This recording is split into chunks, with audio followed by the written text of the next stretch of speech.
Mastering music, mastering music.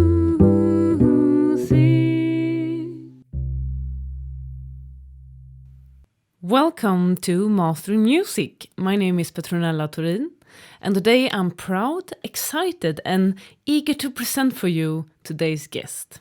Susanne Schimmack. She's an amazing Valkyrie woman with a voice with the power of a goddess. At least since her last role, Electra, in Richard Strauss Opera. She is a dramatic soprano whose second home is the opera stage. She has worked all over the world, from Denmark in the north, at the Royal Opera in Copenhagen, to the Arizona Opera.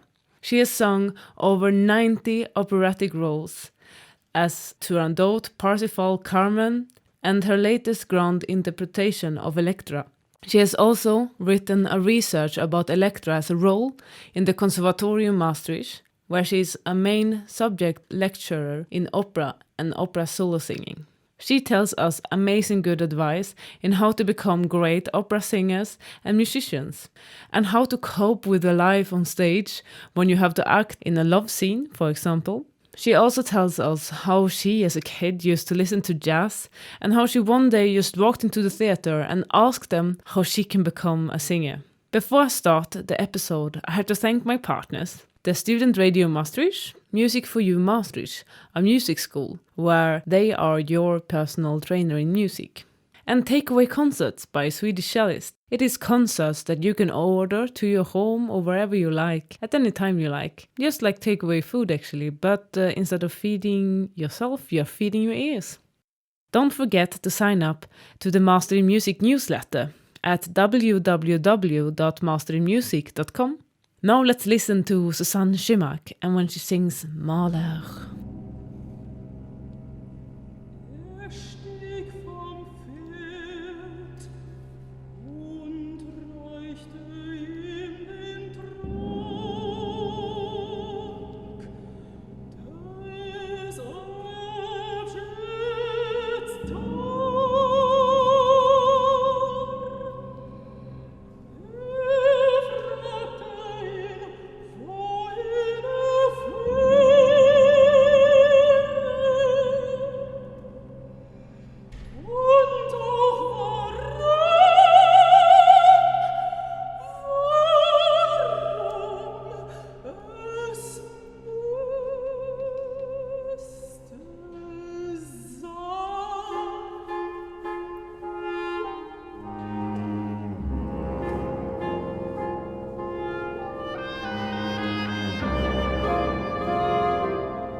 Welcome to Music in Master. Thank you, Or Petronella. Master in Music, actually. I always say Music in Master for some reason. Would also make sense. Yeah, because it is music in the Master as well. Yeah. I know that you've been teaching all day. Yep. Yeah, in the Conservatorium Yes. Maastricht, where you're a professor Yes. in singing Yes. and opera knowledge. Yep. My research pays off. So, how is the day teaching? Well, it is exhausting. I'm always exhausted after a day of teaching. At the same time, though, it's really recharging my own batteries. I find that my teaching has, the teaching and the singing has become one. I really teach one-to-one the way I sing. And so therefore, any progress and any discovery that my students make also finds its way into my own singing. I get a lot of inspiration from teaching.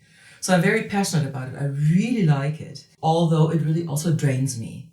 And I know that, among colleagues, we talk about it, and then I hear the comment quite frequently, well, don't take it so personal. You shouldn't take it so personal.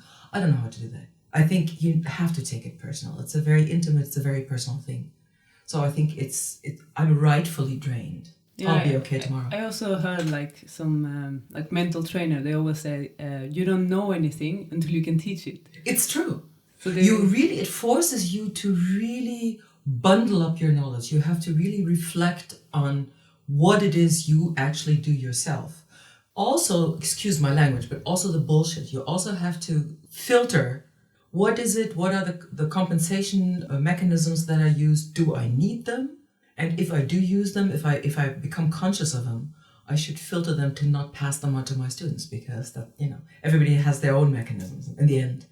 Yeah, of course. And it's also really hard to communicate the language, because I guess that you have a lot of different students from different countries in Europe and also outside maybe. Yeah, actually now I have a brand new student. She arrived today from Brazil. Wow. Yeah, and her English is quite shaky at the moment. So, but it's, for me, the language, finding words, finding vocabulary is not really so much of a challenge.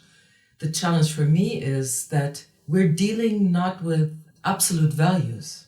We're dealing with very abstract, we're dealing with feelings. It's all in your body. You can never check, you can never take it out and have a look. So it's very difficult to kind of find words that work for everybody. One expression might just do the trick for one student, and for somebody else you will have to come up with something else. So it's it's like playing ping pong, it's affecting and being affected. That can be very challenging. And as a singer, you also carry your instrument inside your body, so you cannot, as you said, take it out and look at it. Because I'm a cellist, so you can always point it, and my teacher can go and put my finger. Is how, exactly.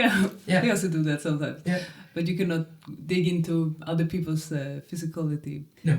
it's hard. So what is the common, not problems, but the challenges that that you have when you teach your student?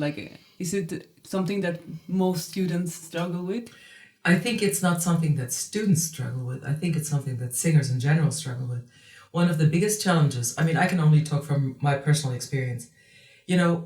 So we're selling a product. The product, I am my own artistic product. So of course I need to deliver something that finds a market. It's very difficult to make myself independent of the judgment of the others. So at the same time though, it's crucial to develop a healthy technique, to develop a healthy singing, a healthy way of singing, to not depend on a cosmetic sound, but to really find the timbre, the color of your instrument, as I said, the mechanism. There is nature that dictates the mechanism. And we kind of have to go back to the roots of everything to develop that sound. And for some people, it's very quick. And for others, it takes a long time. The bigger the voice, usually, the more difficult it is, because it takes patience. It's like, you said something interesting as you were setting up this interview. You said, well, in the last podcast, there was so much material I really liked. I had a difficult time deciding what to cut. And I had a conversation years ago with a friend of mine who's he carves statues from wood and stone, a sculptor. Yeah. And I said, so, you have this big block of wood or this big block of stone. How do you know what to take away in order to shape it? And he said, it's very simple. I just take off the stuff that is not useful. Well, how do you know, right? Yeah. And the more material you have, the more there would be to take off or to kind of build up and support underneath. I don't know if I'm making sense in what I'm saying. So that's a very common thing that I encounter students who've had previous training that was very cosmetic. So a teacher will say, well, can you brighten that sound, and can you speak more, and that's all important. But if the nature of that voice is different, you're going against nature, and that it's a dead end. It's a little bit like my mixer table here for the podcast. So they use, when you say cosmetic sound, that's a little bit what you mean, that they use the more exactly. You turn that knob to the right, and that's not how it works, because for a singer, everything is connected. Everything is intertwined. The breathing and the tonus and the posture and the mindset, and which I had a good laugh yesterday when I read your comments. You said the most fearless and wild creatures. Yeah. And I thought, well, wild, that's true. I'm not sure about the fearless, but yeah. It's because as an instrumentalist, we always it's the singers. It's like we have this kind of.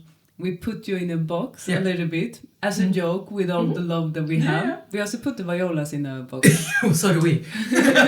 And the tenors have their own box. Exactly. Yes. Yeah. So it's fun but it's also when I see a performance of an opera singer, or I saw your pictures, like when you're Electra with a big like weapon in your hand and like it's quite wild for me, because it's like you have your instrument, and then you have your clothes, and you have the makeup, you have to dance, you have to speak all the languages. It's like they are demanding so much of you that the instrumentalist can sort of like get out of. Like I was studying in Belgium in the French Conservatorium, and I don't really speak very good French. Right, I can speak okay, I can order food, mostly the same kind of food, but I could get away with so much stuff because I don't speak the language, because I don't have to communicate with my mouth. Yeah.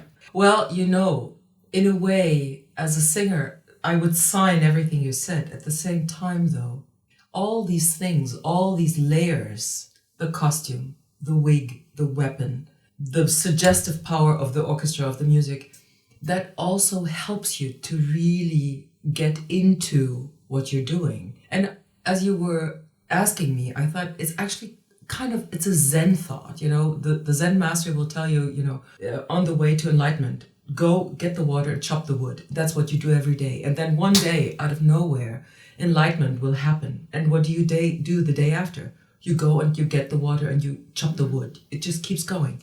So you're building up all these competences and these techniques and this key knowledge of your authentic self, and then you have to forget everything in order to be free on stage. That's also something that I think performers in general, but singers in particular, struggle with, because I used to be, I still am, but when I was very young, I was a very, very intuitive singer. You just put me on a stage and I do it. I don't know how, but I do it. And as I got older and the challenges grew, I realized that that's not going to be enough, because then I'm handing myself over to coincidence. And coincidence is not the same thing as improvisation, because improvisation, you are sort of reacting. You're ready to react, and you're allowing things to trigger stuff in you, and you allow yourself to react. If you depend on coincidence, that creates a lot of insecurity, and then you're not free to react. And improvisation becomes almost impossible. So I really found for myself that good preparation, being in shape, I mean, we all know that there used to be times when singers were very fat. I'm not the skinniest person on the planet, but, now you really have to have we need to feel that the singer on stage has a very strong body-mind connection. And if you weigh 200 kilos, it's impossible. Yeah, I was in a performance of the Nibelungen's Ring. And where did you go? It was actually in Sweden, in Karlstad, in the Värmlands Opera for some years ago. Yeah. And all the singers were quite heavy, especially one bass. He was so big, and I was sitting in the front row because of a general rehearsal. Yeah. So they invited some students to come and listen, and I was so scared because when they had this scenery where he's like rolling, and I'm like, oh my god, they're gonna get him over me. It was really scary. It works. Sorry for interrupting. That's a bad habit. Go ahead. no, that was the end of my story. But I was scared. It works for some repertoire. Like for Wagner, you might see some bigger singers, but overall, the tendency is now that you will have singing models. Yeah. It's not like when you look at the singers in the 50s or 60s, like Montserrat Caballé, who just passed away, or Pavarotti, you will not have that anymore. No. I could maybe now name 2 singers who are on the top of their... Fat and famous. Yeah, fat and famous. Oh, I like that. I should have a t-shirt. Yeah. So you really, it claims being a singer, being a performer. It's musical theater. So you need to be an actor, you need to be an actress, you need to be able to move on stage. The dancing, if you have a director who knows what he's doing, he will spare you the dancing. But in general, you have to break it down to a kind of a regime of really being in touch with yourself, physically and mentally. But I think that's the same for instrumentalists, isn't it? For me, I experienced that it's the difference that makes the difference. Yeah. The small things. Yes. It's not anymore, because everyone is skilled. Yeah. Everyone is really good at playing. Everyone is very musicality. So what is the difference is actually the shapes. True. And mental training is so important these days. I really discovered that because so much in the moment. Yeah. Can you control yourself today? Can you order success and stuff like this? So because it's hard. The market is hard. And also resilience. You know, it's like the new word, but it's so true that we go on audition and there's a lot of rejection. That's the nature of the business. Yeah. People like it or they don't like it. It doesn't necessarily mean that the quality of your audition was bad, but maybe you're just not what they're looking for. So there is a lot of rejection. And you know, the longer you're in it, you would think that, well, you get used to it. You don't. No. You really need to get over the fact that it's not you personally, it's the product that is being rejected. And therefore you need to build up resilience. That is something that we also need to teach our students. That I think the best comparison for a singer would be a sportsman, like running a marathon. Depending on the repertoire, some of us run, 100 meters. And when you sing Wagner and Strauss and all that stuff, it's like really marathon. Yeah. So you have to know that it's not only the running, it's also maybe you go swimming one day, you have a mental coach, you have a massage therapist, you have a physiotherapist, we don't have that. So we need to be all that in one person, and that makes it really difficult at times. Yeah. Sorry, just one more sentence. Because you said, we put the singers in a box with all the love that we have, and I know the box, and I'm also in it, and I like to be in it. But I know that sometimes people say about us that we're difficult. And some singers are difficult. But I think sometimes that is just the expression of helplessness and of insecurity. They're really trying and they feel like they're, caught in some box. And then this is what happens. So we need to also pass this on to our students. Everybody struggles all the time. Even the professionals who have been in the profession for a very long time. It's okay to struggle and you have to embrace it, and that will free you. I think I really agree what you say, like with the sportsman, and I also reflected a lot about this because I recently started a music school, and then I was like, okay, it's called Music for You Maastricht, and it's more like a personal trainer in music because I realized that we need more than just be able to play our instrument good. So that's why I wanted to have this music school that can offer mental training because I want my student to be able to play even though they are nervous. Fantastic. I want them to be able to practice and know how to practice and know how the memory works. This is so crucial. Yeah, because a lot of people, they study 10 hours and it's your shit. It makes them worse. Yes. And I don't want that. And I did it myself until I took really charge of my life and how does my brain actually works. Because if you buy a rabbit, that I did, I have a little rabbit. It's called Ralph, by the way. Ralph the rabbit. Then you read books about rabbit. You search on the internet, how does a rabbit work? When does he needs to eat? How much do he needs to eat? But no one knows anything about humans in the music world, at least. And that I was like, if you don't know how your memory works, how are you expecting to take care of yourself? The memory and also the brain and also the muscle memory. Because I don't know if you agree, but if you practice the wrong way, you are training a wrong muscle memory. And it's very difficult to get out of those habits. Yeah. It's easy to get into a wrong routine, but it's very difficult to resolve it. So this is also something to really consider. And I think this is something that we can only, again, for the students. I had this American teacher because, I studied in America. And she would always say, if it ain't feel right, it probably ain't right. And I still quote her because there's a lot of truth in it. You think being a hardworking musician and being a hardworking artist includes irritation, and it does. And it includes disappointment, and it does. But it shouldn't include pain. There shouldn't be physical pain in it. You can be tired. You can be exhausted. You can, be all hungry, all that. But if your muscles, your throat, or your hands, or whatever, start hurting, your body is telling you something. It's time to question yourself. Is this what I'm doing the right thing?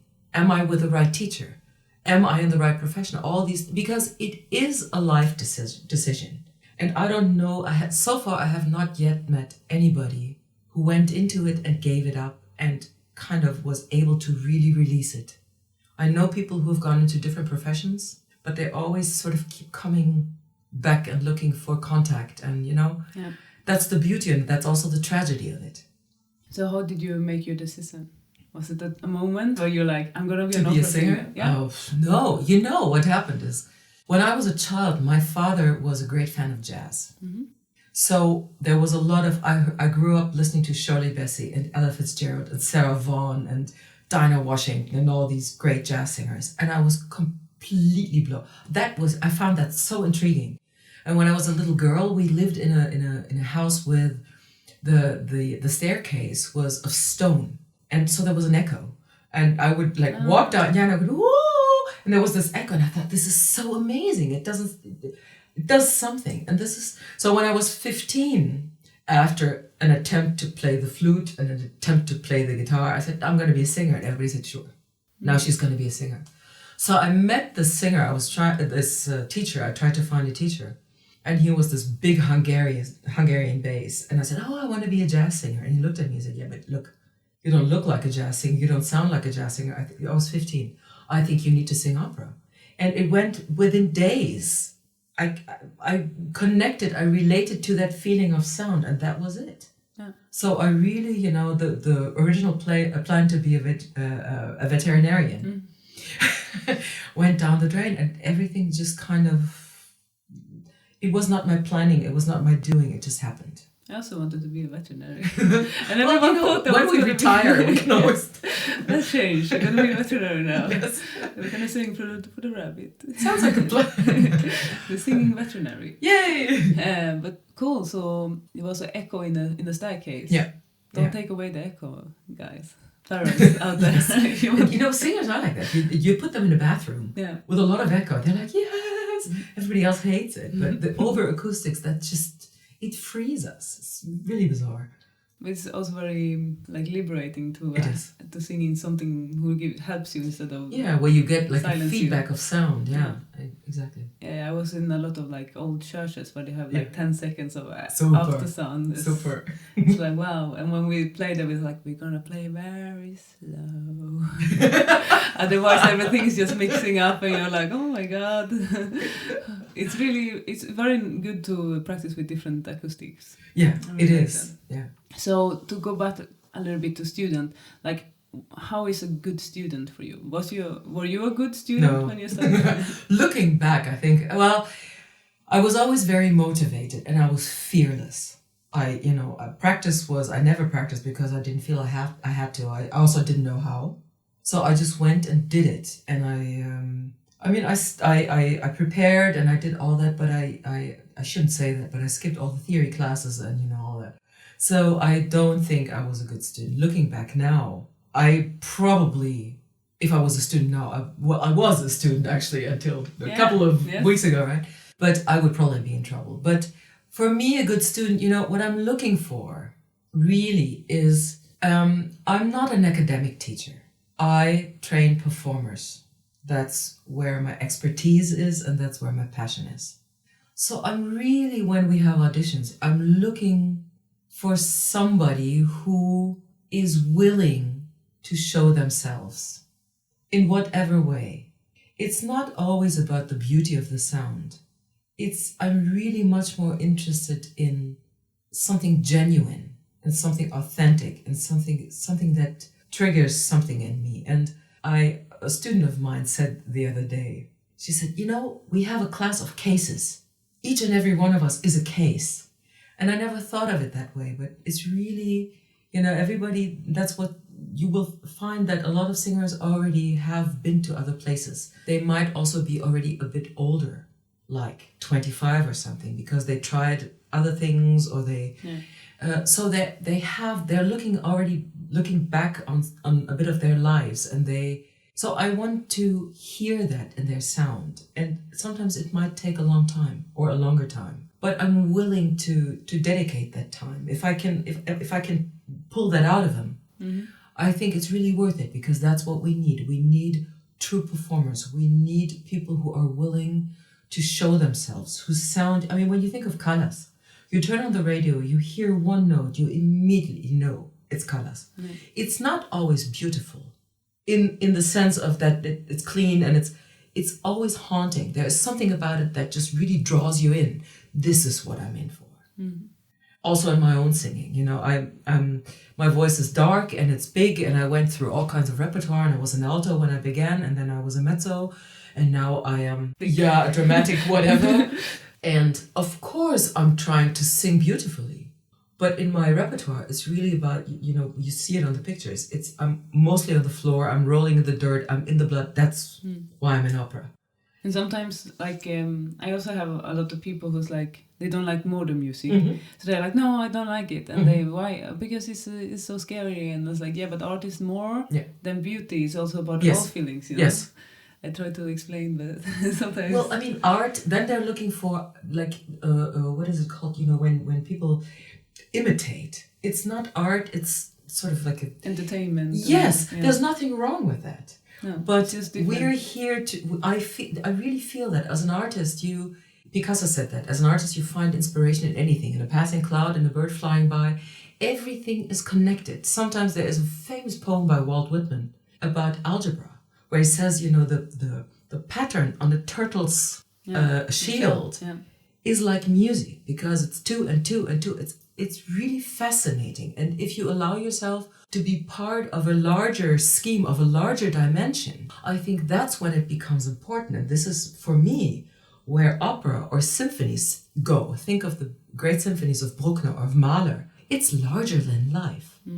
If you go, there's nothing wrong with, going to magic flutes. Beautiful music, but you go home and you're happy. You don't go home happy after listening to Electra or Seven Deadly Sins, or, there's something that is haunting. There should be an echo inside of you. And you said, in one of your podcasts, you said to tame your inner dragons. Yeah, exactly. Yeah. I call them the demons. Yeah. But you need to know them. You need to, once in a while, you need to open Pandora's box and also communicate with your dragons and your demons, because they give depth. If life is only beautiful and happiness, if there's no darkness and if there's no unhappiness, we don't feel the happiness either. So it's very important to have both sides of, there's black and there's white, and there's death and there's life, and that's life. So you handle your nervosity with dealing with them? Or? Yeah, I found the older I get, the more nervous I am. Okay. I really, also because the roles that I'm singing, I am the evening. When I do Turandot or when I do Electra, it's me. Yeah. I can't hide, And I found, for myself, I find meditation to be very powerful, because what it teaches us is that, to be in the moment, here and now. It teaches us that it's okay to let go, because nothing is in control. It's an illusion to think we're in control. I think that's very important. I'm not talking about technique. That's a trait. We learn that, we study that, we train that, right? But beyond that, things happen on stage that we cannot control. And the best thing I can do is to deliver myself to the situation and allow myself to react. And I also like the idea that sometimes we just sit in discomfort. As people, we talk now, we live in this time and age where there's a lot of talking about wellness and well-being and finding yourself and being true to yourself. Wonderful, lovely, but come on. I mean, there's a lot of discomfort, and it's discomfort. It's not pain, it's not misery. We're not, in Syria, or we're not sleeping, like I saw this thing on TV today about camps, refugee camps in France. They're sleeping in tents, the temperatures are going below zero now. We are far from that. It's just discomfort. And it's okay to be in discomfort, because that again makes us cherish the moments of joy and of comfort even more. And so as an artist, as a human, as somebody who is trying to be in the world and be part of it and be connected to the world, I think that's just, you have to accept that, you have to embrace it. So yes, you need to deal. So perspective pretty much is really important. Yeah, totally. Meditation, do you do I saw some apps, meditation apps. Yeah. Do you have one? I found, because sometimes it's you just want to do like a quick session, and so for guided meditations, I have this thing. It's called what is it called? It'll come back to me. We will put it in the newsletter. Yeah, exactly. There will be a little secret. Yes, you have to subscribe to the newsletter to get the follow. Yes, good point. Yeah, but it's really good with the guided meditation. Yes. Because I also use that with sports psychologists, because I really like the sports psychologists. I really trust them. I'm like, I'm going to go with you guys. Because they're smart and they are so much developed. And it's not rocket science. And it's down to earth. Yeah. It's like you're trying to get from A to B in a certain way, and there's no big she woo woo secret around it, right? Yes. And it only needs to be like 5 minutes, and you can do it sitting in the train or biking. In the dressing room, even on the side of the stage. Absolutely, that's what I do. Yeah, and just breathing. Like I read this book where like a jazz pianist, he said that actually the only thing you have to do as a human is to breathe. So that's what you should focus on. When my students hear this, they're gonna scream, because this is exactly, for us, breathing is everything. Yeah. Because breathing also is it's the rhythm of life, and it connects body and soul. You know, the limbic system. Yeah. When you smell something, I remember being a child walking to my grandmother's house. I don't know what detergent she used, but she's long gone. She passed many years ago. And sometimes I walk into a place and I have that smell, and it immediately transports me back. So it's a very, very strong meaning. And when you think about working with asthma patients or with panic patients, breathing is the bottom line. In yoga and meditation, in dealing with anxiety, in dealing with depression. So we think it's not complicated enough, therefore it doesn't work. It's like with, everything that works needs to be expensive. It's not true. You just really need to experiment with it in time and not leave it to the last minute to...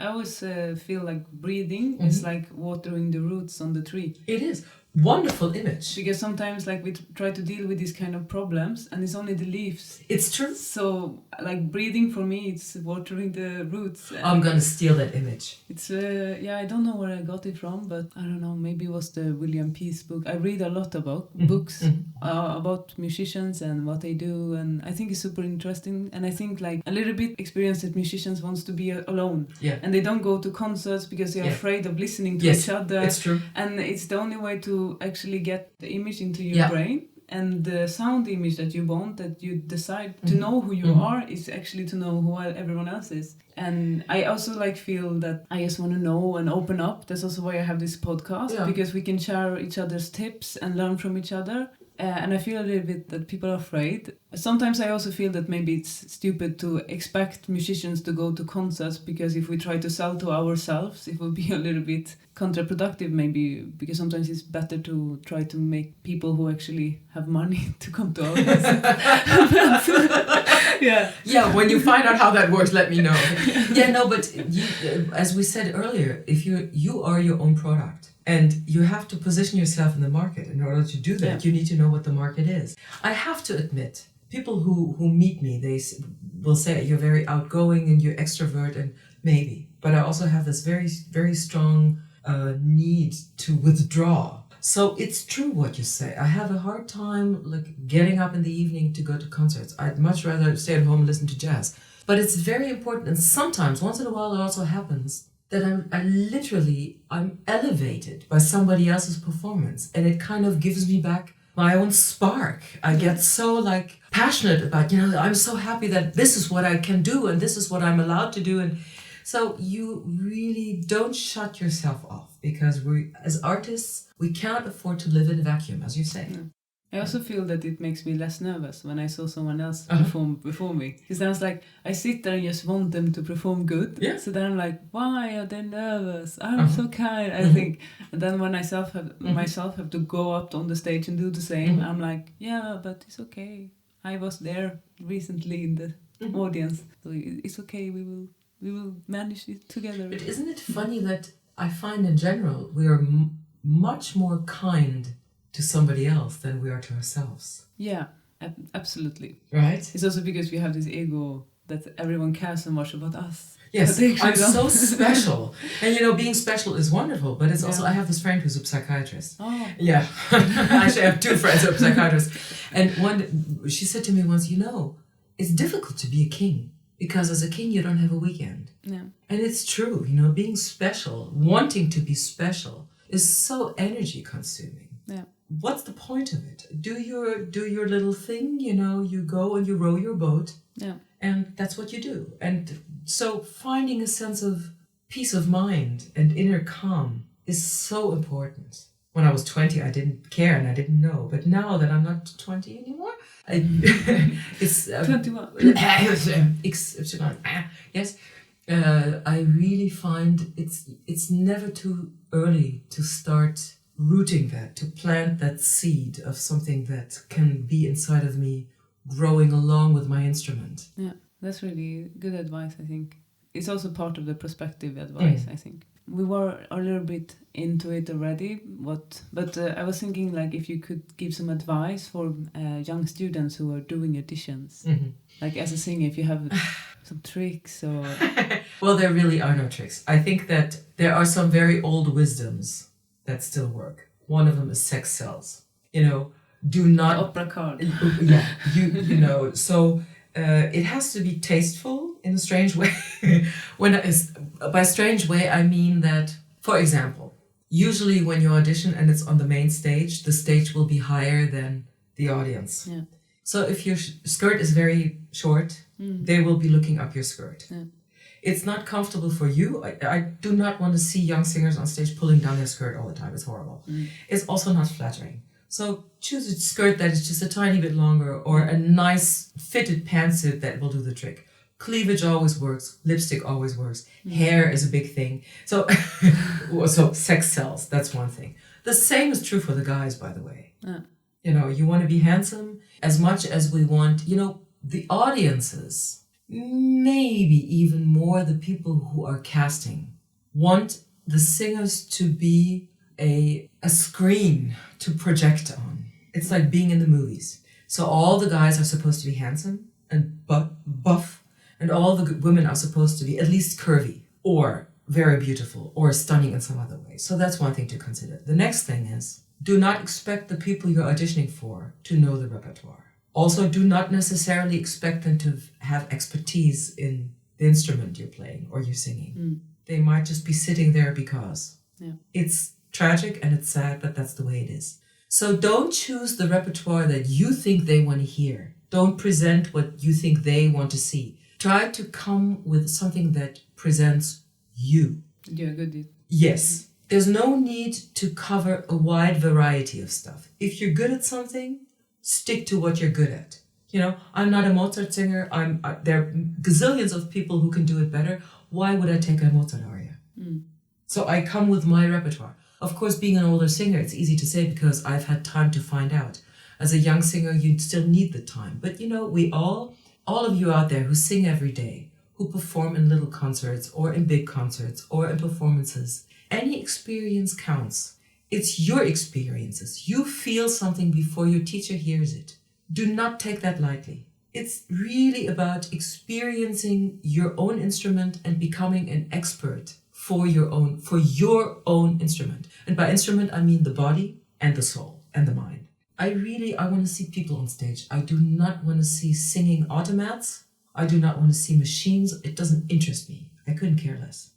And we put the computer and CPUs. Yeah, they have that. There was a time when they had these keyboards that could simulate orchestras, and the sound was amazing. But after a while, the manpower is missing. There is no spirit. There's no soul. The vibrato is always the same. We're gonna stop being human. Let's not go there. It's very dangerous. Yeah, because we want the human factor. What is art other than the human factor? Yeah. Oh, that's really good. I like that. So that's important. Did you do a lot of auditions? Like, do you know how many? Like, I read somewhere that you have to do, like, as an instrumentalist, you have to do like around 150 before you get a job. But as a singer, I guess you have to do it all your life because it's always different. Well, when after being in the business for a couple of years, the people whom you have worked with before, who enjoyed working with you, will hire you again. So there's a bit of a, automatism in that. But yeah, the auditioning never stops, except when you're really famous and you can just pick what you do. So I've never counted the auditions. The only thing I can say, I never finished school. I dropped out of school, and for numerous reasons. And then the first audition I did, I landed the job, and there was no job. Yeah. They said, "Well, you can audition, but we don't have a vacancy," but they hired me anyway. So it's also being lucky, being in the right place at the right time, and just being the right person. Maybe try even though there is nothing. Exactly. You just go and you do it, and somebody might hear you. That the same thing is true for competitions. Yeah. Do not enter competitions to win. Enter competitions to go and perform. Somebody will hear you and might just remember you and hire you, right? Yeah. Competitions are about name dropping. It's really, I don't want to say it's a waste of time, but So yeah, I don't know how many auditions, a lot. But you had a scholarship when you studied. I read some. Yeah, but yes, well, in America, being a European citizen, I had to pay out-of-state tuition, which was outrageous. I can imagine. Like back then. Yes, even back then. And of course, living in America without a green card, I wasn't allowed to work. Yeah. So yes, I had the Jesse Norman scholarship actually. Yeah. Why did you go into America from the first Because, well, I auditioned for numerous German conservatories and they all failed me. They said, oh yeah, the voice is really interesting, but it sounds so dark and you sound so grown up and there's so much vibration in the voice. And some of you out there will recognize those words. It sounds like good things. Well, it's... So nobody wanted to. And then I was accepted to Düsseldorf. Mm-hmm. And I started my studies there. And then I was with quite a renowned teacher. And I kept asking questions because it just didn't feel right. And then they kindly asked me not to return and not to. Okay. So that was, and then I called, I was quite naive. I was like 18, and then I called a theater and I said, well, I want to be a singer. How do I go about that? And they thought it was really funny. And they said, well, why don't you come by? And they were about to do a production of Trovatore by Verdi. And they said, you can come and sit in the rehearsals and just observe everything. And the gentleman who was the director is now a famous stage director, Keith Warner. Yeah. And we kind of clicked, and I translated for him. And the lady who sang the mezzo role, she came up to me and she said, I was really fat back then, even fatter than now. And she said, well, you look like a singer. Do you sing? Why don't you sing for me? And she recorded it and sent it to her teacher in California. And then they offered me the scholarship. So amazing. It just all, Opportunity that you made yourself. And I just, and now people say quite often, they say, oh, you were so young and you just went to America. I mean, it never crossed my mind not to go. I was fearless then, right? So I went for 4 years and it changed my life. It changed my singing. It changed my life. It changed my perspective of the world. Yeah. So, I wouldn't want to miss that. And can you describe how America is different from Europe? Well, you have to keep in mind, this was before 9/11. Yeah. So back then, I experienced a lot of trust. I'm German. And being German also means that when I finished school, graduated from school, and I said, oh, I'm going to be an opera singer, everybody was like, yeah, she's going to be an opera singer. She thinks she's so fantastic. Then I went to America, and I didn't get any of that. It was like, oh, you came all the way and you're here and wow, and is there anything I can do for you? People gave me the keys to their cars. They gave me the codes to their houses. I stayed at somebody's house in Beverly Hills without money for months. There was a lot of trust. Also, I found that the idea of the American dream, if you have a good idea and if you're determined, if you're willing to put in the work, back then it could still work. I recall I went to California for a concert, 9/11 in October of that year. And I was shocked because the nation really was shaken, of course, by the incident itself, but also that huge trust and that huge openness that I had experienced before was not there anymore. And I've been back a couple of times since, and we have to keep in mind the president is not the people. The people who live there are completely different. Yeah. But in general, they're very open. Some people say they're superficial. But you know what? If wishing you a good day and means being superficial, I'll have that anytime over a grumpy, grouchy German outlook, right? So that's, Yeah, I think I also experience that, sometimes when I see people here, and I see a lot of very people who did a lot, good experience, and they did a lot out of nothing. And there are some Canadians here in Maastricht, for example, who did a lot out of they just did stuff. Yeah. And I really loved it. But I actually had the same experience when I came from Sweden to the Netherlands. Because in Sweden we have something called the Jante law, and it's that law that you should never think that you're better than someone else. So every time I tried to do something, they were like, yeah, but that's very difficult. And maybe you will fail. And I actually had a cello teacher. The first time I said I want to be a cellist, he said, yeah, don't come to me when your life goes to hell. And I was like, what is that? I was 16. I was like, this kind of pessimistic about life. But here in the Netherlands, I feel that people are more it's like facts. So if I had okay, I want to do this, okay, do that. Mm-hmm. They don't really attack you personally. Is my experience so far. But maybe I was lucky. But they don't have the gentle here the same, because you are more direct and okay, if you want to do it, do it. They are more like more business minded. Like if it's a good idea that you can, they have a lot of small business here, so maybe. No, I also feel that way, and I also think that, as you said, your cello teacher said, don't come running to me when your life goes to hell. I said earlier that coping mechanisms, I don't want to pass on my mechanisms to my students. Yeah. As a teacher, I don't know about anybody else, just me. I feel that I need to be constantly addressing my own issues in order not to transfer my unresolved issues onto my students.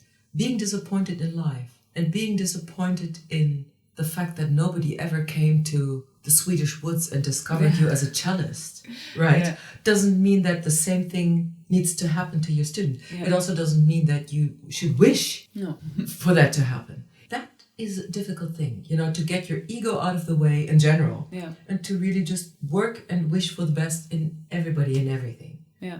And I wish I would like to live that way. I'm trying to.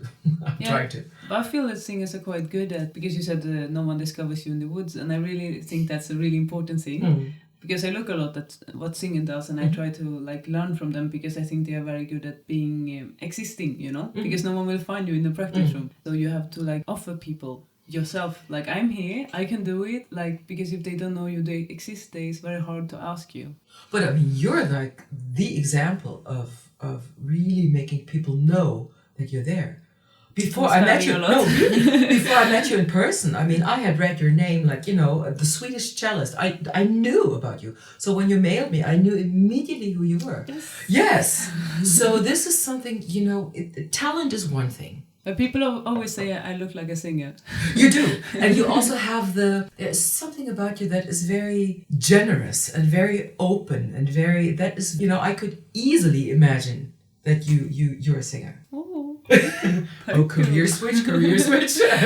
My first cello professor at the Conservatorium he's a principal cellist of Malmö Symphony, but he's a Danish and he lives in Copenhagen, and he's married to an opera singer. And Who is she? She's name is Hanna Hjort, and she's teaching in Copenhagen in the Conservatorium. I lived in Copenhagen. Yeah, right? I worked there. In the opera. Yay! We're gonna talk about that also. Yeah, so we can tell a dansk. But exactly. But the first time she saw me, she was looking at my cheekbones. Yes. She was yeah. Maybe you could sing, Petronella. Also the torso. Usually a singer's body is never really, hardly ever. Yeah. I have a very square body, actually. It's very good. It's what we call a newspaper. Very big. Shoulders. Shoulders. Yeah. Skinny legs. Yeah, it's very good. That's good. Yeah. So if you ever consider, you know how to. I sing occasionally. I always make a joke that I say that I sing when people pay me. But don't we all? But I did the vignette myself a little bit. I should do it more, but it's just, Mr. Cello is a big attention. Do they tell you as a string player to listen to the legato of the singers? Yeah, they do. Because they tell us to listen to the legato of my teacher, up to this day, she's 85 now, she says, you're a cello. Sing like a cello, so there's a lot of parallels. There's a lot of... Well, they tell us to breathe like a singer or a wind player, because the problem with cellists is that we can continue forever. So sometimes we need to breathe and make the phrases, stop the phrases sometimes, not instead of continuous, it can be sometimes that we strangle the listener because they never get air. Yeah. So that is something that I heard, you have to breathe. Actually, I got refused from one conservatorium because one of the teachers thought I didn't breathe enough when I played. So I really had to look into that. So that was good. Yeah, he told me that. But I was also I didn't get in because I didn't breathe. Wait a second. I'm not here to breathe. I'm here to play cello. But so I try to think about that. But it's... I even forgot what we were talking about. It's the best one that happens. You gave me some compliments. Now I'm like, maybe. Now is the time. Actually, I had a lot of friends who had to wait until they were older because they were singing. And a lot of teachers said, no, you just have to wait. Yeah. You're not there yet. And I had a friend, he sings a lot of Wagner. He's a Wagner tenor. Actually in Hamburg, he does a lot of things in Hamburg, and he was no, I have to wait. And when he was finally 35, he's yes, it's time. This is what I was talking about. For this kind of repertoire, for these kind of voices, they're late bloomers. when a lyric or a light, like a soubrette, a light soprano is almost done with her career, this is where other voices start really living. So tell me a little bit how it is to be a dramatic soprano. Like, you have experience of that. Like, do you have tips to the dramatics out there? Again, from my own experience, I heard a lot when I was younger. I heard a lot, why don't you sing lighter repertoire? Why don't you, you should include some Mozart and sing lighter repertoire, and why don't you brighten the sound? And I did all that. I tried all that, and it almost killed me vocally. So I would like to come back to the idea of nature. If you are, I don't know if you guys out there know what a Clydesdale horse is. The Clydesdale horses are the horses that pull the big ones. Like in New York, the brewery carts. Like the Ardender here. Yes, the cold-blooded horses with the big hoofs and they're just big horses. And hard-formed asses. Exactly, they just have... So the way they move, they're very powerful and they're majestic, but the way they move is slow and majestic. How do you tell a Clydesdale horse to be a pony for a while? Yeah. Why don't you, just behave like a pony until you're grown Clydesdale? That's not how it works. So being a dramatic voice, that's not a choice you make. That's nature. You really have to accept and embrace the dimension of your voice. When other voices, smaller voices, will already sound pretty, you might still be sounding like a foghorn. That's the way it is. Embrace it. And don't be impatient, because that's what we do. In former times, a Helden tenor would sing baritone for 10 years before he became a tenor. Doesn't happen anymore. Why not? Because nobody has the time anymore. I became a dramatic soprano, in my mid-40s, not before that.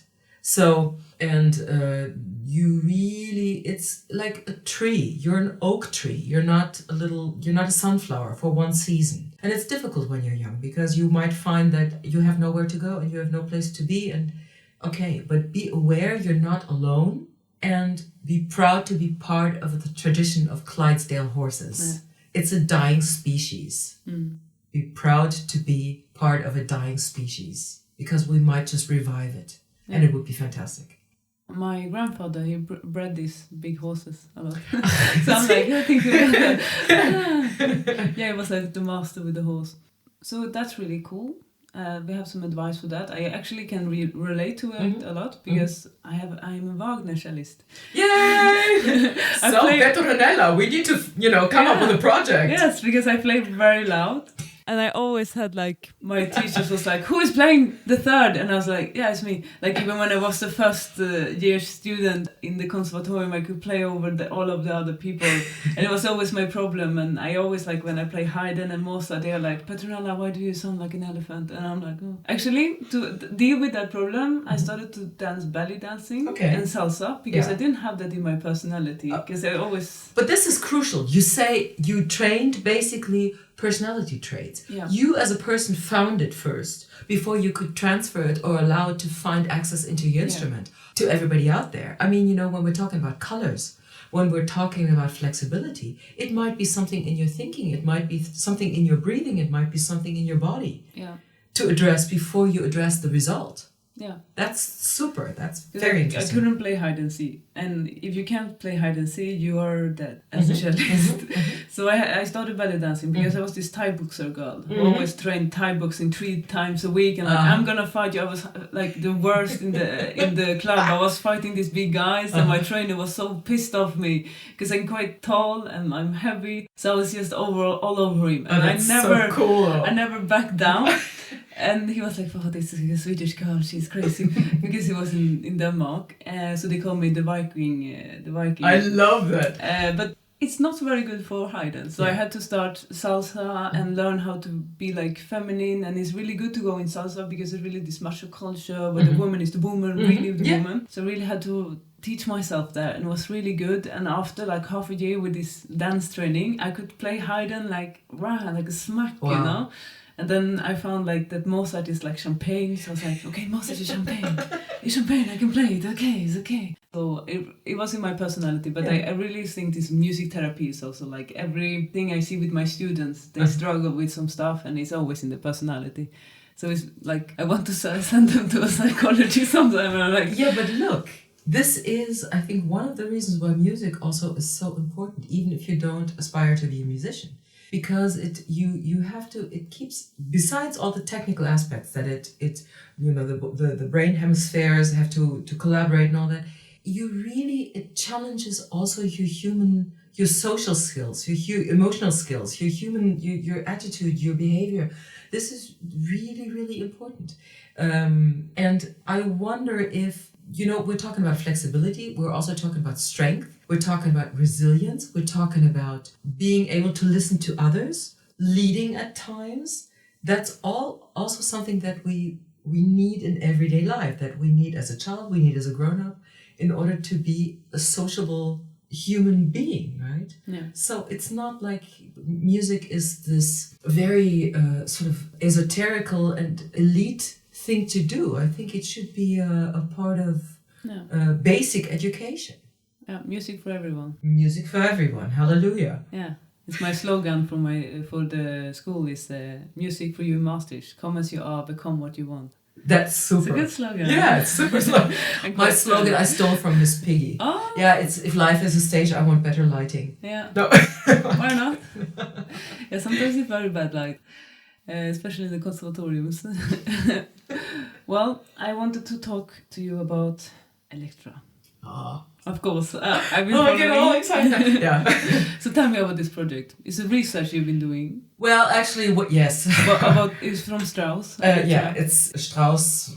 It's a one-act opera. It's quite short actually, but it's a huge long role because you're on stage all the time. Electra has been sort of like a ghost in my life. I always thought as a young singer, there's in the beginning of Electra, there's 5 singers who played like the servants. Yeah. And back then I was a servant and I was in a production and I observed the whole production. I thought, if one day I could do this would be fantastic. But I never really thought it would happen. So for a number of years, I've been getting on people's nerves, Electra. And then it actually happened. Mm. And yes, I did my master at Maastricht Conservatorium and I was looking into artistic research and I thought, what could I research? What is artistic? What is relevant? What is personal? And it became very clear that Electra, the production, and Electra, the artistic research, should become one. Yeah. And it did. So I did the production. I prepared for 2 years for the role. And we started rehearsals December 27th last year and opened February 8th with 13 performances.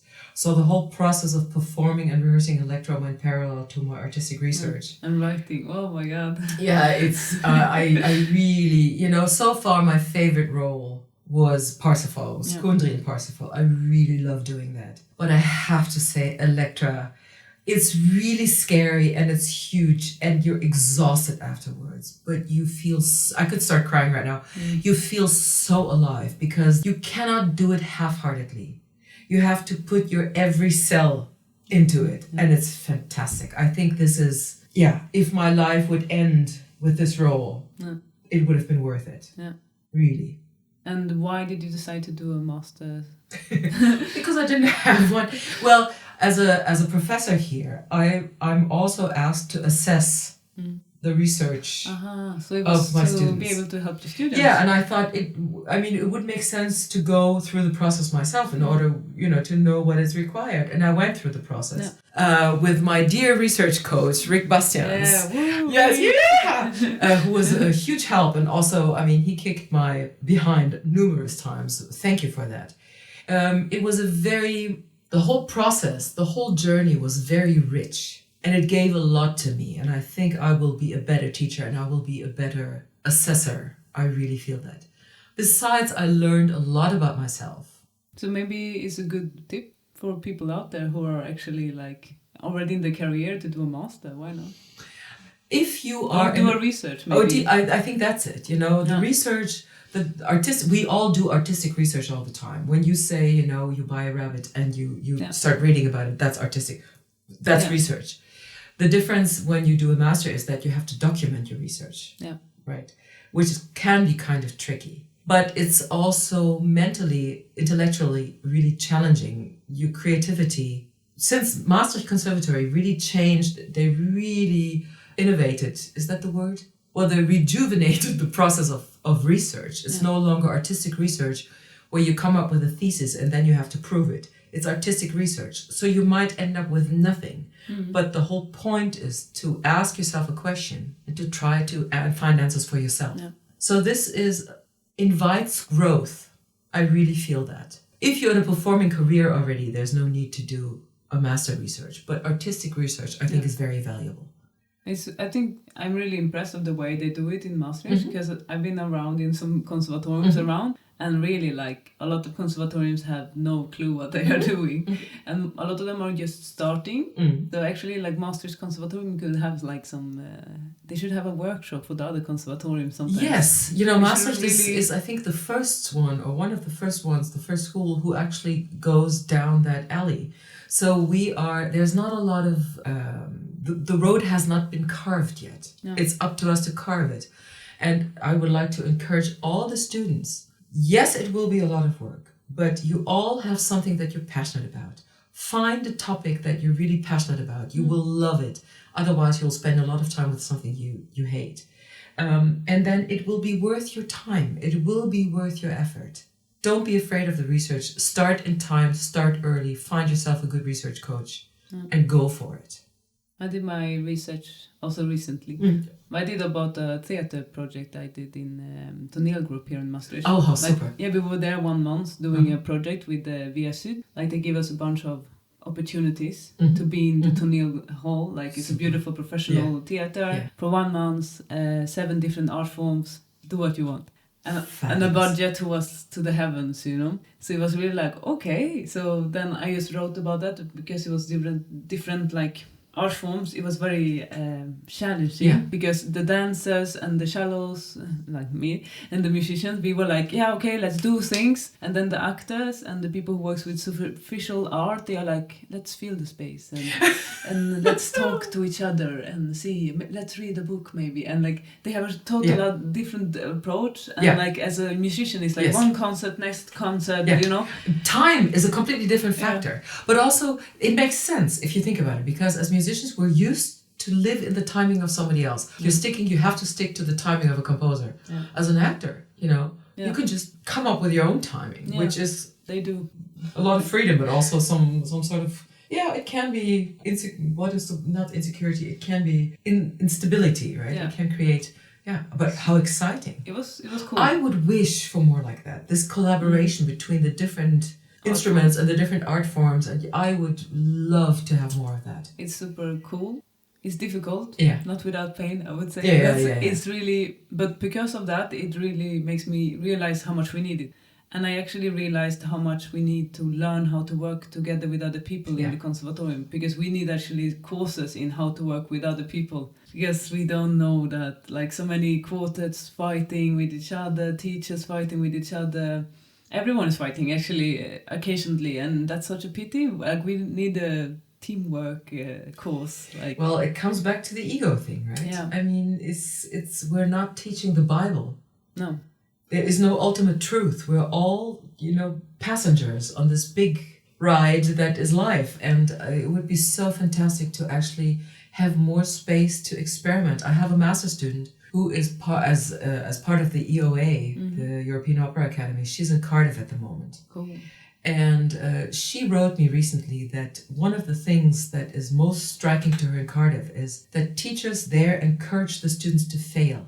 They say, don't be afraid to fail. Don't be afraid to struggle. I think that is so valuable, but there needs to be space for failure. There needs to be space to just try things. Yeah. And that also would include, if we were living in a perfect world, more work for singers, with conductors, with orchestra. I know it's all about money. I know that. But there is money in the world. We just have to give it to the right people. Ta-da! Yes. Dun, dun, dun. We are searching for money. Yes. Anybody. Anyone. Personal message. Here's my account number. Yes. In Sweden we have this app called Swish where you can swish money. It's very good. Perfect. We need it in Europe. Yeah, but it's also like we need collaboration, and also we learn so much by trying and error. Yes. And in school, we actually there to learn, so we shouldn't be already professional when we are there. I agree, totally. And sometimes I feel that also, like I saw some documentaries from normal schools, but they don't teach only music. They say that the most important thing when you're a teacher is to have a relationship with your students so they can show their weaknesses. Because if they can show you the weaknesses, you can deal with the weaknesses and make the students strong. And sometimes I feel that the teacher wants you only to show the good things, and then it's very hard to develop your weak. Well, to find out what your weakness might be. And sometimes a weakness is, if we're talking about flexibility in thinking and in body and in also in the playing or the singing, that flexibility at times can feel like weakness. So in order to find balance in anything, we need to also explore the extremes. Yeah. And you can only do that. Think about the way children learn to walk. They get up, they take 2 steps, they fall. They get up, they take 2 steps, they fall. And we don't feel that we can do that anymore. But we should, because it's, Rick Bastians always says, why do we music the way we music? And we play music. Where is the playfulness? Yeah. It's we forget about it. Everything becomes really serious. Yeah. And it is serious. But where can we experiment if not in school? And I also think as a student, you asked me earlier what I think is a good student. I want students to ask questions. If something feels odd, if something doesn't make sense, I want them to say, it doesn't make sense. Can you explain? I will find time. I will find words. I will look into it. Yeah. But it's sometimes it's good to sort of drill a bit and go, why is it and how is it? So yes, let's make school a playground again. I think it's really good advice. I'll come in my playing pants tomorrow. That's really good. I will also put it in my school. I will remember it. And I have some questions from our listeners. Yeah, I got a lot of mail today. And they were really good questions, actually. I'm gonna start with them. There was one singer. I really already gave it up who it was, maybe. But they say, what warming up exercises do you do? Do you have anything good to keep the voice in shape? Well, again, that's very personal. But for me, warming up the voice really means warming up the body. Yeah. So I'm a firm believer. I have my routine of breathing exercises. I have my routine of stretching of body exercises that are intertwined. So the breathing and the stretching goes hand in hand. And when I was a young singer, I never felt I needed to warm up. Now that I'm older, I really feel that I need to warm up because it's not about checking if the voice works. It's about the fine-tuning of the muscles. And as singers, we depend so much on the breath and on the flow of the breath that I feel like I need to warm up the breath. So whoever that singer was, feel free to contact me. I'll be happy to, give some. Yes, we can also come up with a breathing workshop or a body work workshop. Do you do any sports? Yes. Oh yeah, I do. I go to the gym, I work out. I do cardio and I also do weightlifting to a certain extent. But it helps me to, in singing, we also deal with body resistance and with breath resistance. Yeah. So I'm just like you when you were talking about the kickboxing. Yeah. I'm a strength person. When I'm very good with when I feel that something's hurting. I feel that now it's working. But I'm not good at long distance running and stuff. So this is something that I need to do. So I do cardio in order to build up the stamina and the flexibility. And I think this is something everybody needs to find out individually. What is it they need? Yeah. But keeping the voice in shape really means being in touch with your breath and keeping the muscles flexible. A stiffness in the muscle will result in a stiffness in the breath, will result in a stiffness of the sound. And when the sound is stiff, you're set up for disaster. So breathe. Breathe, yes. Okay, so we have another one. This is a little bit more complicated. It's like, why are singers put in a different category than instruments? I think this person means that they always say music theater or opera, and it's they're always put in another box. But we talked quite a lot about that. Why they are, is because they have the instrument inside. Yeah, and yes, I think they have the instrument inside, and they're singers are like radios. They have to be like radios. We need these very strong antennas that go they're like seismographs, right? You really need to sort of check and be in touch with. At the same time, it's very difficult to turn off those and tenors at times. So maybe sometimes that makes us a bit edgy. Yeah. And there are people who kind of nourish that and become very neurotic. A singer should be grounded. He, she, it should not be neurotic. But, sometimes we can't help it. And then on the other side, I find that it's actually the other people who are putting us into boxes, because we have this saying, or there is this saying that, well, she's not a singer, she's not a musician, she's a singer. Sometimes there is some truth to that, because we're busy doing other things or like looking into other things. But at the same time, it's like dogs and cats. We coexist and we need to understand the language of the other or the needs of the other ones. Yeah. If singers were taught early on what the needs of an orchestra, I mean, if you've been, or like, look at an accompanist. When I do opera productions, the poor guy sits for 4 hours and plays Electra.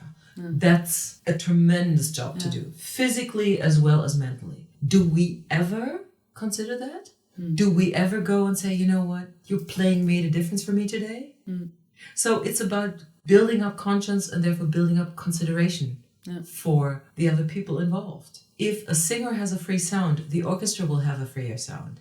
If the orchestra has a generous sound, a singer might be encouraged to release the sound. It's all connected. So we're not in different boxes. We're just different species or different genres of the same species. But I think also like maybe instrumentalists should be a little bit more like singers, like really think through their things. Because sometimes I feel that they only play what's written and they don't really make a story out of it. I always try to do that because it inspires me, but a singer really have to tell a story. Yeah. Because if they don't, the audience will be like, that was a bad singer. Exactly. Because she said that she loved him, but she looked like she was... bored out of her mind. Thinking exactly. about I also think it helps us with if I play a beautiful passage, if I imagine that I'm in love, like my teacher always says, "You be meine Liebe," to like every phrase I ever made, just to make me feel something. Yes. And sometimes musicians can, like instrumentalists can be mechanic because we are just playing an instrument or using it as an instrument. And we should remember what the root of sound is. Yeah.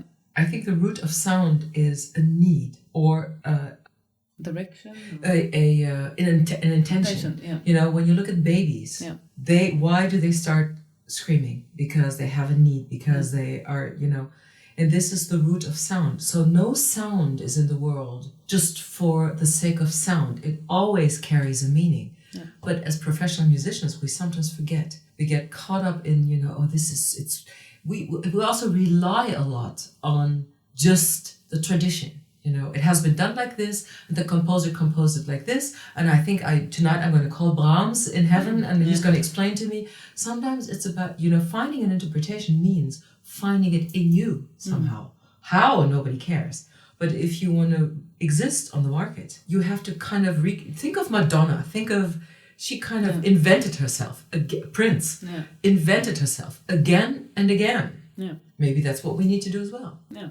Be a little bit flexible. Yeah, yes, and daring, Okay, we have another one. Which direction do you think opera is going to in the future? Are we going to survive in your eyes? It's very dramatic. That depends on you out there. Well, what can opera do for us, for audiences, for people? Opera can allow us to participate in huge emotions without really endangering ourselves emotionally. So maybe you're a dentist and you've been in the dentist's office all day. And in the evening you go to see Bohème. And you're really a tough guy and you run a business. And in the end, when Mimi dies in Bohème and this music starts and this life ends, maybe that gives you for a brief moment the opportunity to feel that hurt and to feel that pain without having tragedy in your own life. So on a very small scale, opera allows us to be part of a larger scheme, to be part of a larger emotional scheme, to be part of a larger emotional dimension. But then we as singers and we as performers, as instrumentalists, we have to offer that. We have to invite people into our realm. If we can make that happen, then there is a chance. think of, I don't know, you guys, I mean, we're in Maastricht. There's André Rieu. He fills these huge halls all over the world. Why? Because he caters to a certain need of people. You know, we're not discussing musical taste here or a musical genre. There is something in his music that speaks to people. And if you can do that in whatever way, you will be needed. It's as simple as that. So if you rely on mechanics, we'll die, we'll die. I think also the open up thing is very important because if people know you, they will most likely like you. I wanted to ask if you have a tip, like if you're a person, we have a listener out there who's like, oh, I want to start listening to opera. Where should they start? Because there's so much out there. Yeah. Do you have a listener tip? I think it's very personal, but for me, I think a very good beginner's opera is Carmen. Carmen, yeah. Because the story makes sense, the music is catchy, it has catchy tunes. On the other hand, I also think that, for example, Wagner's Rheingold, the opening sequence of Rheingold is so suggestive and so colorful and so beautiful. If you can spare 10 minutes to just listen to the opening of the water of the Rhine flowing in the music, you don't need a lot of intellectual preparation. Just some time and the willingness to deliver or to hand yourself over to the music. Yeah, I think Carmen is a good one. I also think Puccini is fantastic. I think Puccini is just so rich and so, like, Bohème is a great piece. Yeah. I just love opera. There are so many people. We will put this in the newsletter. Yes. Some extra tips, maybe. You won't know until you subscribe. Great. So we also have a very serious question here from the listener. It's like, what is the worst mistake you can do as a singer? Like, what is the big no? Like, if you do it, your career will end. All kinds of things happen. I can't think of the one thing that will end everything. Of course, the one thing that will end everything is if you mistreat your instrument in such a way that you cannot go on. I've had colleagues, I had a dear tenor colleague who was a very good singer, who in a performance of Tristan, the curtain had to fall because he couldn't go on vocally. He just couldn't go on. Yeah. And he never recovered from that. Oh my God. Yeah. So, I think, I keep repeating myself, but I do because I think it is so important. Be in touch with your instrument. Be in touch with your system. If you feel warning signs, do take them seriously. Go find help. There are people who can help you. Go see teachers, It's not, the voice is not a fragile instrument. It's a very strong, it's a very robust thing if you use it according to nature. But it's not meant to be artificial. Art and artificiality are two different things. So I think the worst thing for a singer in my eyes is to mistreat your instrument by abusing it, by being artificial and trying to... One of the things that I see again and again is singers trying to sing with a different voice. You and I, we both have low speaking voices. Yeah. So would it be natural for us to sing very high pitch? No, I don't think. Maybe after, but yeah. So consider that, I mean, nature dictates. If you have a shoe size, if your foot is size 41, but you like shoes that are 39, is it going to work maybe for one evening, but not for 30 years? That, just consider that. And also, I just thought now, maybe if you backstab people at some point, they will stab you to death. Always. As well. But unfortunately, that's in the business, that happens. This whole Me Too discussion, unfortunately, that has been a reality. Yeah, I had a lot of opera singing coming forward in Sweden that said that the conductors were hitting on them so much, and if they didn't sleep with the conductor, they will lose the role. So they had to bring their husbands on the tours. And it's very difficult because in opera, there is an artificial kind of intimacy. Like, for example, let's say, concrete story. I did a gala performance of Turandot, and they brought in a guest tenor. It was Jose Cura, who's quite famous. And he's a very attractive man. We had one rehearsal together, and the staging was like, he had to lie on top of me on a bed. Well, he did. And I didn't mind because it's the staging, and I'm the kind of person that, why would you want to play it if you can do it? But it's difficult to draw a line. It's very touchy because you have to be physically close. So you as a singer, as a female singer, or possibly also as a male singer, you need to define your boundaries before you encounter the other person. There will be flirting, there will be hitting on you. I also flirt. I enjoy it tremendously. But you have to know where to draw the line. Yeah. And another thing I have to say is, if you are very sensitive to this kind of thing, it will be very difficult to work in theater. Yeah. Not every attempt of flirtation means that it's abuse. Yeah. It is very difficult. Yeah. Very personal. Just be aware. It might happen to you. You can draw a line, and you also are challenged to be open in a certain... It's acting. We're stage performers. Yeah. That's what we do. And it's also written in some contracts, I think. I saw in some contract it was written that you have to shower on the same day as the performance, because if you're going to be very close to people and they are very smelly... I wish I had a couple of partners where, you wouldn't believe the things that happen to you. So you're like in a love scene with somebody and they had like garlic and onions before. You want to do every kind of thing, but not that. I didn't know that. I will insist next time. Yeah, but I saw in the contract, actually, I also signed one contract like that you have to shower in the same... it was for everyone, not only me. Yeah, and I was like, finally, because there's always some person who's smelling like shit next to you. And especially when you play and they're moving in your... It should be, that should go without saying, right? Yeah. I had this teacher many years ago, and she would say, she insisted that all the female singers would come in dresses to the masterclass and stuff. And she would say in German, we have a German word that is called appetitlich, which means it's appetizing, right? And she said, for all the girls, you always have to be appetizing. But you know what? It's not only for the girls. I do not want a smelly guy, except if it's a honky smell. No, I didn't say that. But,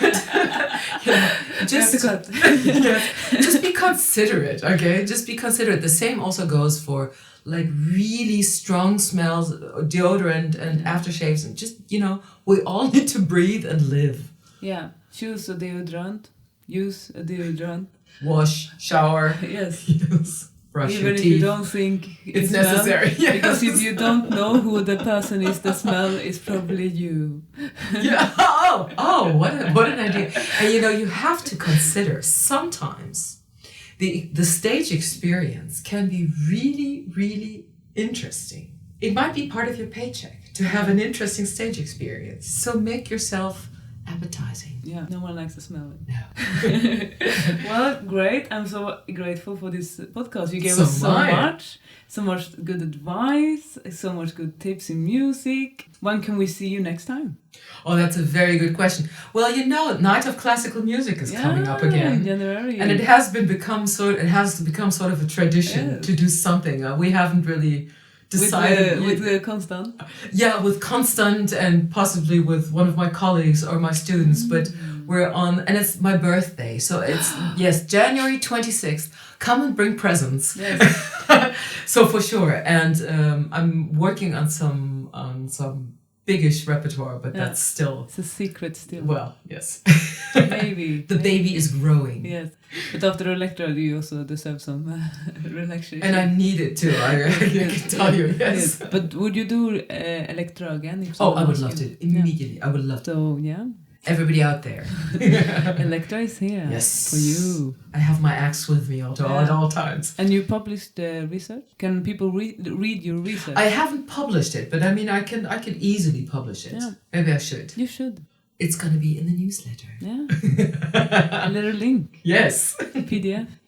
I will want to thank you so much for coming to our podcast. Thank you for having me, Petronella. Master in music. Yay! Because you're a master in music now. Now I am. Yes. And I hope that it will go really good for you. Thank you. And your students. Thank because you. there are a lot. If they want to follow you, where can they follow you? Instagram? Or? I'm on Instagram, I'm on Facebook, and I'm currently working on a website. So that's coming up. And also on the Conservatorium webpage. Yes, absolutely. Conservatorium Maastricht. Yes. Instagram and Facebook, and they can follow you, Yes, stalk and you. also, if you have any questions, if you have any concerns, feel free to contact me, because there's no question that is too stupid to be asked. So I'm there, you know where to find me. On the email? On the email, and yes. And you can find the email on the Conservatorium yes, exactly. webpage. There they call you the Rolls of Voices. Well, it wasn't a paper. It was a review that said that. It's beautiful. It's beautiful, but you also have to keep in mind the Rolls-Royce uses a lot of gasoline. Yeah. And if you try to make a U-turn, it's, So, Tesla. Yep. The new Tesla. Charge me! Of music. Mastering music.